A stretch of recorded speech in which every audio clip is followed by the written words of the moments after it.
Hello everyone, welcome back to my channel wise rapid English. So आज हम करने वाले हैं मैथ्स में क्लास नाइन्थ की again chapter number 1 exercise 1.2। Previously हमने इसी चैप्टर की एक्सरसाइज 1.1 को कंप्लीट किया था। So today we will be doing exercise 1.2। तो अब देखिए, जिसने पहले वाली वीडियो नहीं देखी है तो प्लीज़ पहले उसको चेकआउट कर लेना, सो दैट बेसिक्स आपको पता चल जाए कि हम कर क्या रहे हैं एक्चुअली। तो ये चैप्टर है नंबर सिस्टम के बारे में ऑब्वियसली। तो पहले हम थोड़ा सा इसका जो बेसिक है उसको समझ लेते हैं। सी, हमने पहले भी इस बात को डिस्कस किया था कि रियल नंबर्स होते हैं, तो रियल नंबर की जो कलेक्शन है, बेसिकली नंबर दो टाइप के होते हैं। एक रियल नंबर होते हैं, इमेजिनरी नंबर होते हैं। इमेजिनरी नंबर अभी नहीं आएंगे आपकी क्लास में, वो सीनियर क्लासेस में आएंगे, ठीक है। तो रियल नंबर में कितने पार्ट्स होते हैं? Rational number and irrational number. Now rational number कौन से होते हैं? जिनको हम पी बाई क्यू फॉर्म में लिख सकते हैं, where P and Q are integers.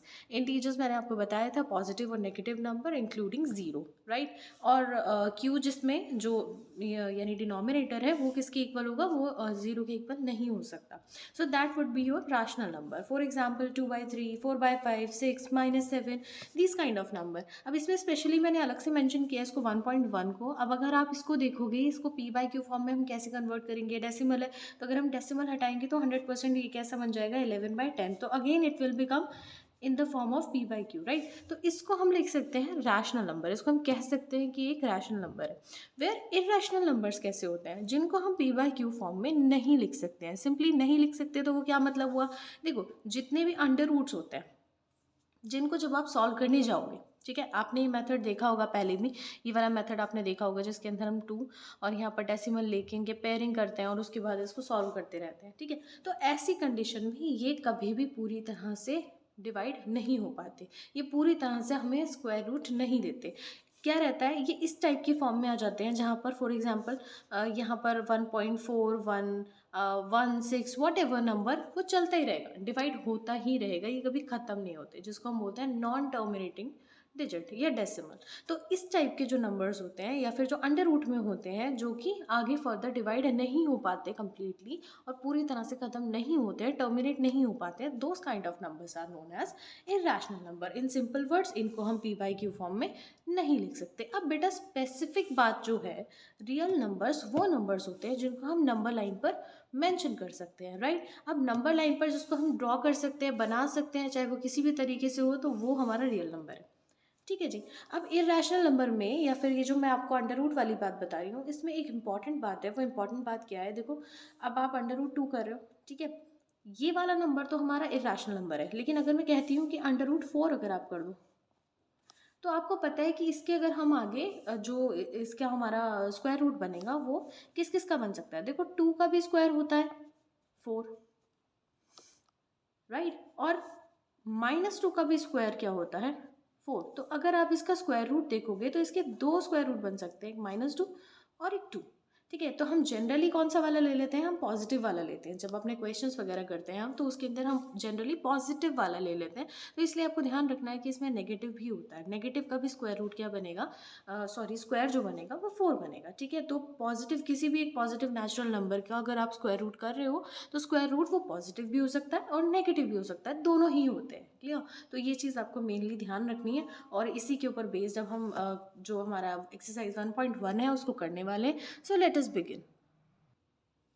हाँ जी, तो क्वेश्चन नंबर 1 का फर्स्ट पार्ट है, every irrational number is a real number. We have to again tell whether the statements are true और false and then justify our answer. तो अभी मैंने आपको बताया, इसमें क्या बताया मैंने कि रियल नंबर के दो टाइप्स होते हैं। रियल नंबर के दो टाइप कौन कौन से होते हैं? That is rational and irrational number. So 100% real number is the collection of rational and irrational number. So 100% every irrational number will be a real number. So this statement is true.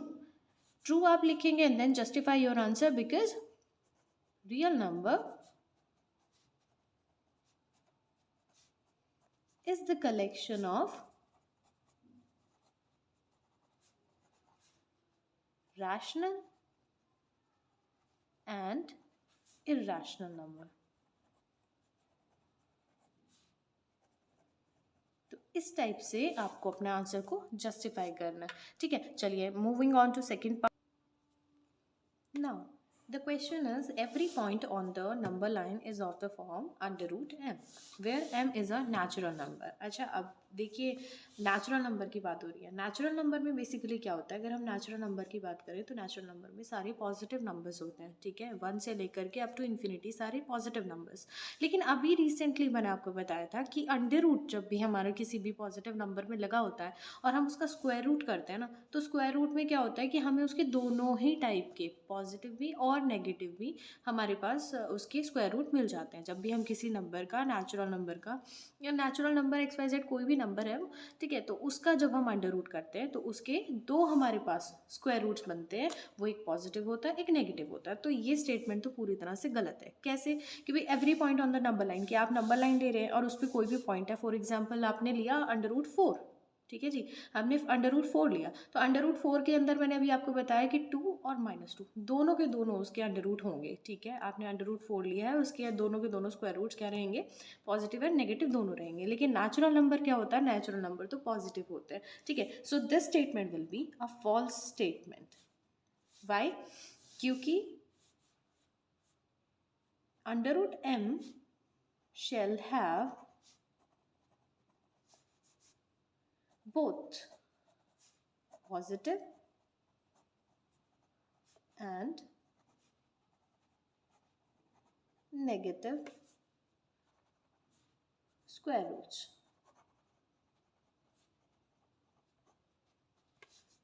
So obviously m जो होगा वो natural number रहे, ये बात ज़रूरी नहीं होती. ठीक है जी, तो ये हमारा सेकेंड पार्ट फिनिश होता है. नाउ थर्ड पार्ट है, हाँ जी, तो हमारा थर्ड पार्ट क्या है कि every real number is an irrational number. बिल्कुल गलत स्टेटमेंट है कि सारे रियल नंबर जो होते हैं वो इरेशनल नहीं होते हैं. क्यों? क्योंकि भाई रियल नंबर में तो दोनों पार्ट्स आते हैं, रैशनल और इरेशनल. तो obviously this statement is also false statement. क्यों? क्योंकि रैशनल नंबर भी इसका पार्ट होता है. ठीक है, रैशनल नंबर भी इसमें पार्ट रहेगा रियल नंबर्स. देखो 2 क्या होगा, हम कह सकते हैं 2 और 3, 4 etc. are real numbers but are not irrational. तो सिंपली हमने अपने आंसर को जस्टिफाई करना है, justify with the help of the example. तो हमने वो जस्टिफाई किया इन द फर्स्ट क्वेश्चन. अब सेकेंड क्वेश्चन में भी क्या रहता है कि are the square roots of all positive integers irrational, कि सारे जो स्क्वायर रूट्स होते हैं पॉजिटिव इंटीजर्स के वो इरेशनल होते हैं. क्या ऐसा रियल में होता है? If not, give an example of the square root. भाई 100% I am writing the direct answer. इसमें मैं क्वेश्चन नोट नहीं कर रही हूँ, मैं डायरेक्टली आंसर लिख रही हूँ. तो आपको देखना है ये कि आपका आंसर क्या रहेगा. ऑब्वियसली नो, आंसर इसका बिल्कुल गलत है. No, the square root of all positive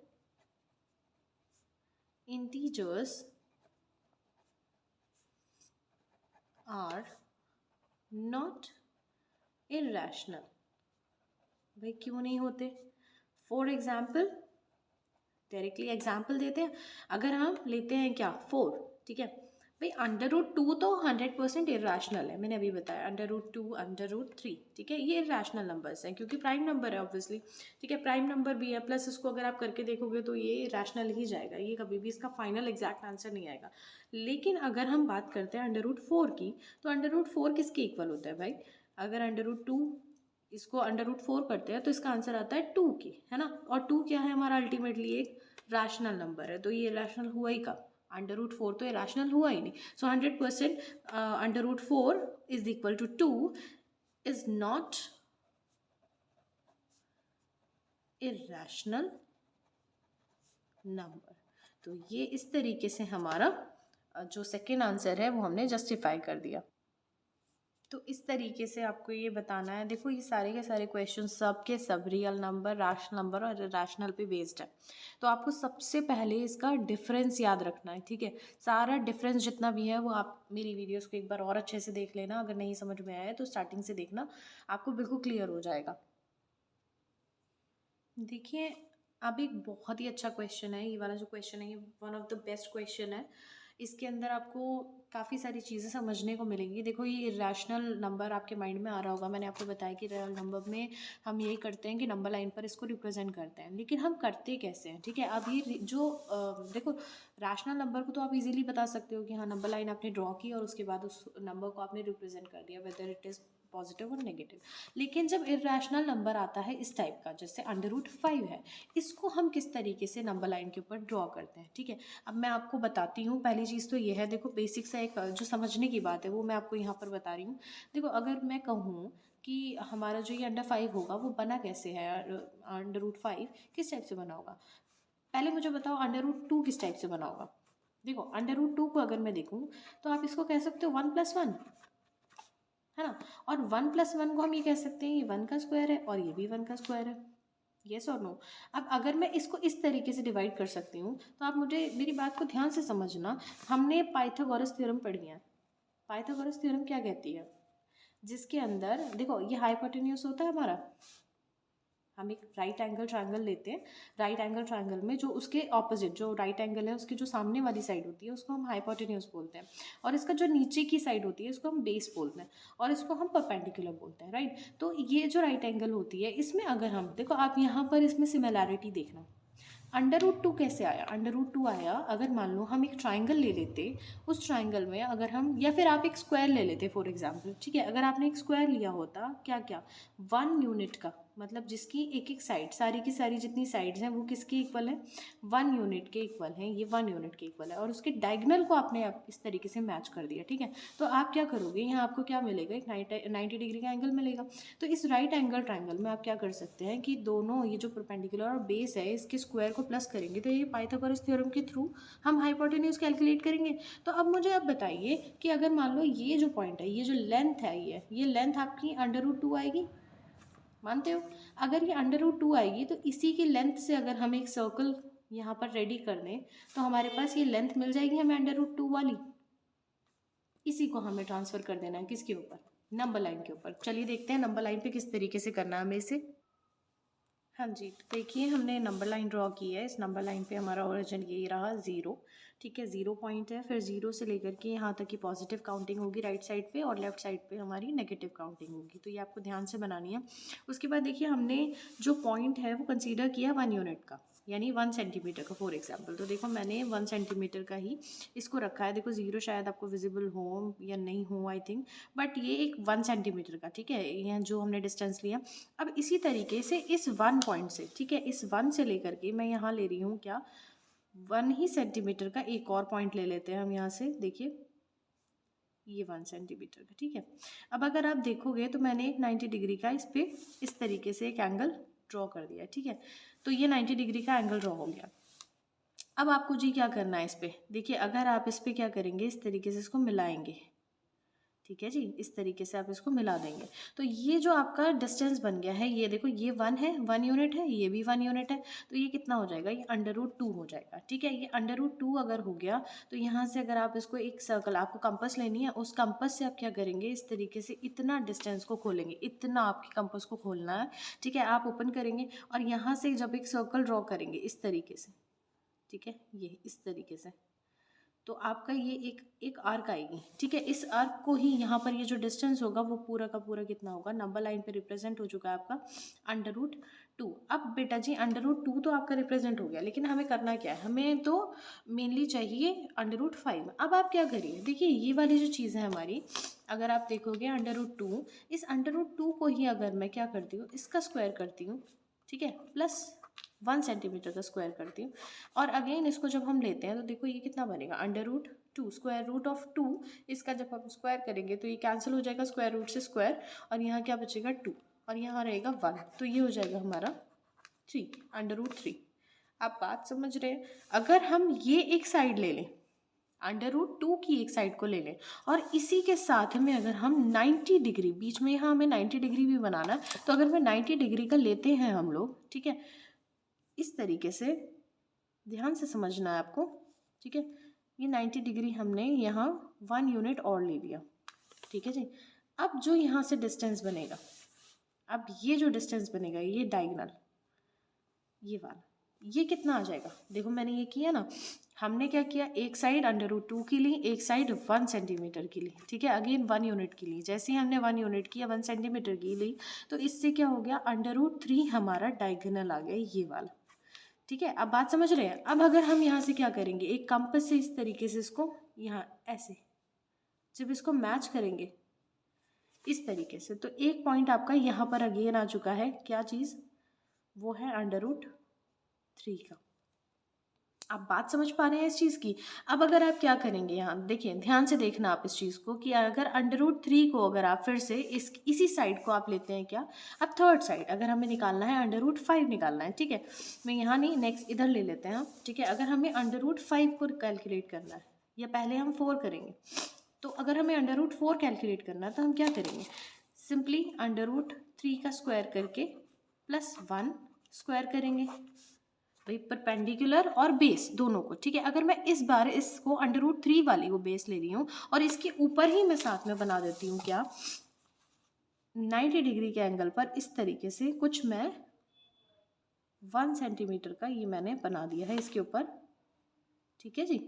अब आप सोच रहे होंगे कि मैम बिना प्रोट्रैक्टर के कर रही हैं, बिना डी के कर रही हैं। देखो मुझे आइडिया है, कैसे आइडिया है, ये आप स्ट्रेट लाइन देख रहे हो, ये ऑब्वियसली इसका और इसका जो बीच में एंगल बन रहा है वो 90 डिग्री का है, ठीक है। आप समझना इस बात को कि ये जो स्ट्रेट लाइन है और ये वाली जो स्ट्रेट लाइन है, इसके बीच में 90 डिग्री का है, तो मैं उस आइडिया से इसको बना पा रही हूँ, ठीक है। लेकिन आप प्रोट्रैक्टर यूज़ कर सकते हो अगर आपको ये आइडिया नहीं होता है तो अब मैंने 1 यूनिट का फिर अगेन यहाँ पर एक डिस्टेंस लिया है, और ये √3 मेरा ये वाला डिस्टेंस है, ठीक है, यानी ये बेस है और ये परपेंडिकुलर है। आप समझना, देखो पहले हमने कंसीडर की ये वाली ट्राइंगल, अब हम कंसीडर कर रहे हैं ये वाली ट्राइंगल, ठीक है, और अब हमें कंसीडर करनी है ये अगली वाली ट्राइंगल, ठीक है। तो यहाँ पर अब क्या करेंगे, देखो लीजिए जी, √3 प्लस ये 1 का जब हमने स्क्वायर कर लिया यहाँ से, √3 का स्क्वायर किया, तो हमारे पास क्या बनेगा, हमारे पास बनेगा जी इस तरीके से, ये 3 + 1 √, तो ये बन गया हमारा जी क्या, 4 √4, और √4 का मतलब होता है क्या, अगेन 2। तो आप देखिएगा, अगर आप इसको मैच करेंगे, जब आप इसको मिलाएंगे इस तरीके से, और कंपास की हेल्प से, कंपास पर आपको यहाँ पर अपना वो रखना है, कंपास की नीडल रखनी है, और जब आप इसको इतना ओपन करके इस तरीके से लेकर जाएंगे, तो आप देखेंगे कि आपकी जो कंपास होगी वो कहाँ मैच होगी, 2 पर मैच होगी। तो ये पूरा का पूरा आपका क्या बन जाएगा, √4 बन जाएगा, ठीक है जी। बात समझ में आई कुछ।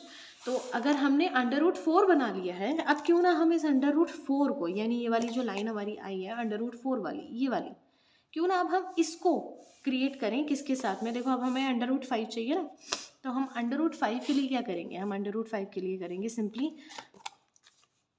√4 का स्क्वायर +1 का स्क्वायर। अगेन हम पाइथागोरस थ्योरम लगाएंगे। पाइथागोरस थ्योरम में क्या बोलेंगे हम, कि हमने इसको बेस लिया है और इसके ऊपर अगेन हम 90 डिग्री पे बनाएंगे 1 सेंटीमीटर की एक परपेंडिकुलर, ठीक है। तो परपेंडिकुलर जब हम बनाएंगे तो आप नोटिस करेंगे कि ये 4 हो गया +1 और √, तो ये क्या रहेगा, √5 हो जाएगा, जो कि हमारा फाइनल आंसर है, जो हमारा क्वेश्चन था जिससे रिलेटेड, ठीक है। तो अब आप देखिए, मैं अगेन इसके ऊपर बनाऊंगी खास 1 सेंटीमीटर का, ये हमारा लेंथ का 1 सेंटीमीटर का आ गया, ठीक है। अब ये 1 सेंटीमीटर है, और जब हम इसको मिलाएंगे इसके साथ, देखिए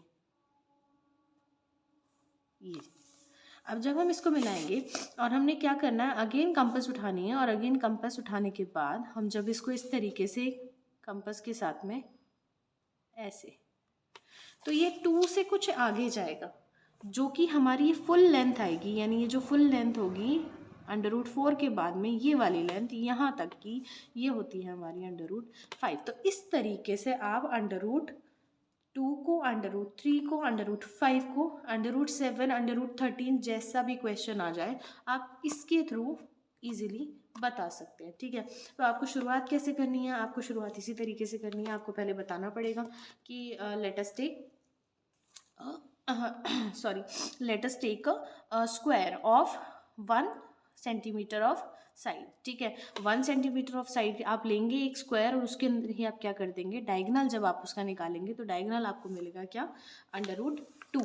√2 से आपको फिर जाना है √3 की तरफ, ये वाला पार्ट आप करेंगे, फिर √3 से आपके पास मिलेगा √4 वाला पार्ट, फिर उसके बाद में आपको मिलेगा 5 वाला पार्ट, ठीक है जी। तो इस तरीके से आपने √5। अब बेटा अगर आप ध्यान दोगे ना तो ये एक स्पाइरल शेप लेगा, ये कभी भी एक जगह मिलेगा नहीं, ये एक तरह से ऐसा स्पाइरल बनता चला जाएगा। आप जितना बढ़ाना चाहो ये उतना बढ़ता चला जाएगा। क्यों? क्योंकि इसका कोई मीटिंग पॉइंट नहीं आएगा किसी भी तरीके से। तो जब मीटिंग पॉइंट नहीं आएगा तो ऑब्वियसली आपको क्या मिलेगा, ये एक स्पाइरल फॉर्म में। स्पाइरल आप समझते हो इस टाइप से, एक स्प्रिंग फॉर्म में, ठीक है जी। तो अब ये क्लासरूम एक्टिविटी है, आपको क्या करना है ये आप खुद कर सकते हो। Take a large sheet of paper, आपको पेपर शीट लेनी है, कंस्ट्रक्ट करना है उस पर स्क्वायर रूट स्पाइरल, यही वाला स्पाइरल जो हमने अभी किया है। इस स्पाइरल को आप बनाओगे और फिर इसकी स्ट्रेंथ जो है आप इसकी जो लेंथ होगी वो बढ़ाते चले जाओगे। Draw line segment P1 P2 perpendicular to OP1 of unit length. Now draw a line segment P2 P3 perpendicular to OP2 and draw a line segment. इस तरीके से आप ये लाइन सेगमेंट्स बनाते चले जाएंगे, ठीक है। तो आपको इस तरीके से कंस्ट्रक्शन करनी है। यहाँ पर आप कंस्ट्रक्शन करते चले जाएंगे। कंस्ट्रक्शन में आप लिख सकते हो कि take a number line and draw a square of side 1 centimeter. Draw its diagonal.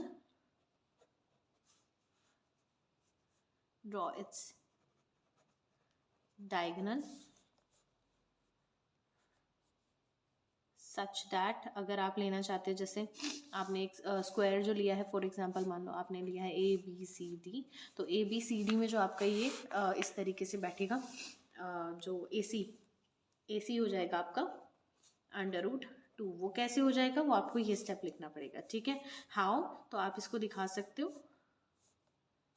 Because 1 square + 1 square, ठीक है। तो ये कितना हो जाएगा, √2 हो जाएगा, ठीक है। तो इस तरीके से आपको आगे बढ़ना है और आपको ये पूरा कंप्लीट करना है। ये आपका मैं एक तरह से होमवर्क दे रही हूँ, इतना बेसिक मैं आपको सारी चीज़ें बता चुकी हूँ, बस आपको ऐसे ही आगे बढ़ाते चले जाना है। आपको यही लिखना है, ड्रॉ साइड ऑफ 1 सेंटीमीटर। आपने स्क्वायर बना लिया और उसके बाद में उसका डायगोनल कर दिया। अब आप उसको कंसीडर करेंगे। Now consider AC as base and draw a perpendicular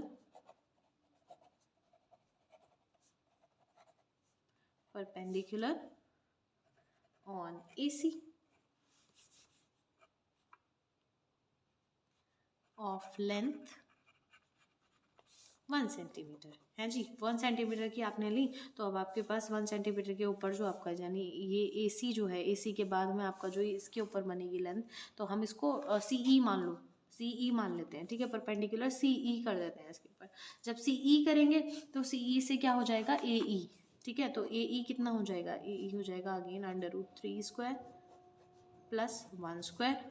इस तरीके से आप इसको करेंगे तो यहाँ से रूट से रूट कट जाएगा, स्क्वायर रूट से स्क्वायर रूट कट जाएगा, तो ये बचेगा 3 + 1 और ये हो जाएगा √2, पहले 2 आएगा ना, तो ये 3 √3 हो जाएगा, ठीक है। सिमिलरली आप इसको अगेन यही स्टेप आपको रिपीट करना है, आपको पूरा एज इट इज़ लिखना है। और आप जब लिखेंगे इसको, now consider AC as base, अब आप लिखेंगे नाउ कंसीडर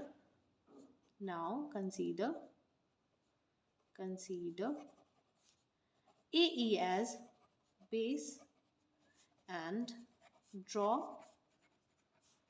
perpendicular। देखो A पॉइंट पे बनाना है तो AF कर देते हैं हम, AF ऑफ लेंथ। अगेन हमें क्या लेनी है, 1 centimetre of length of 1 centimetre, such that अब क्या हो जाएगा, AF कितना निकलेगा, AF निकलेगा जी √3 स्क्वायर + 1 स्क्वायर। आई होप आपको समझ में आ रहा है क्या करना है, ठीक है। तो अगर आप इसको सॉल्व करोगे, स्क्वायर रूट से स्क्वायर कैंसिल हो जाएगा, तो 3 + 1 4 हो जाएगा, तो AF आपका √4 आ जाएगा, ठीक है जी। उसके बाद में आपको क्या करना है जी, फिर आप लेंगे देखिए ये वाला पोर्शन हो गया, उसके बाद में आपको सिंपली लेना है, अगेन यही चीज़ आपको रिपीट करनी है। नाउ कंसीडर, अब AF लिया था, अब AF के बाद में आप ले लोगे AG करके ले सकते हैं आप। उसके बाद में आपका √5 आ जाएगा, ठीक है। उस स्टेप में, नेक्स्ट स्टेप में जब आप ये रिपीट करोगे तो ये आपका √5 आ जाएगा और वही आपका फाइनल आंसर होगा, ठीक है। और ये आपका कुछ इस टाइप से फिगर बनकर तैयार हो जाएगी। ठीक है, तो फिगर आपको बनानी है। आपको जैसे मैंने बताया कंपास का, प्रोटेक्टर का और स्केल का यूज़ करना है। आपको अगर नहीं क्लियर होता है तो मैं एक बार फिर से किसी शॉर्ट में बता दूँगी, बट आई होप कि बहुत ईजी था और ये क्लियर हो गया था आपको। ठीक है, तो अगर नहीं समझ में आया तो एक बार फिर से रिपीट पे देख लेना, और अगर कोई डाउट हो तो प्लीज़ आप मुझे कमेंट बॉक्स में शेयर कर सकते हो। I hope you like the video. If you like the video please subscribe and hit the like button. Thank you so much. See you in the next video.